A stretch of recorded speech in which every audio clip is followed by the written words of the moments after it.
You are driving close to a truck, then you have to position yourself, your vehicle, so that the driver of the truck will be able to see you, because you position yourself in not in the blind zone, or the what I call no zone. Okay.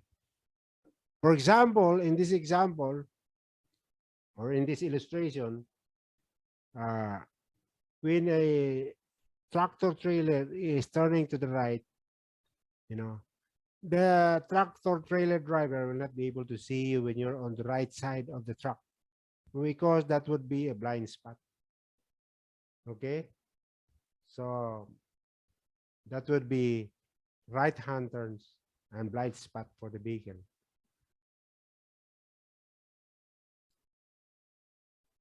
So the blind spot would be the front pillar. Another blind spot would be center pillar, because it will block your view. And the another blind spot is the quarter panel. And this is the most of the blind spot for the car, which is easy to, negotiate. But unlike the tractor trailer, which is so many blind spots, very difficult. That's why you have to plan yourself ahead. When you're doing the right turn, should be able to do the right turn without sandwiching somebody or other car in on your right side. Just like this one. Okay.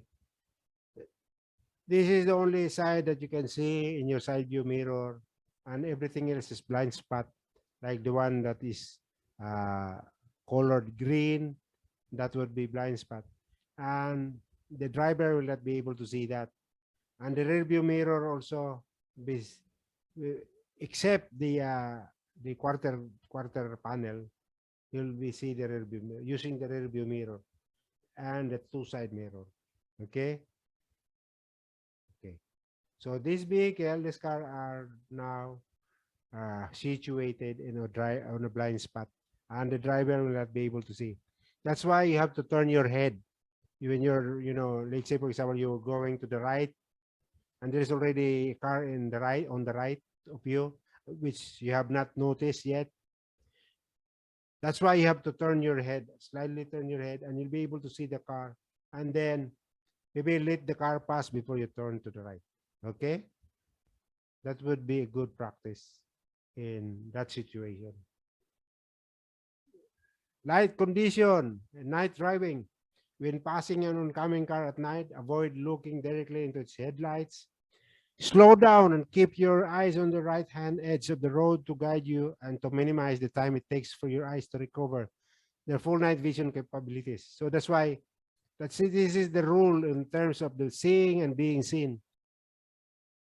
You don't see the road, you position yourself the rightmost.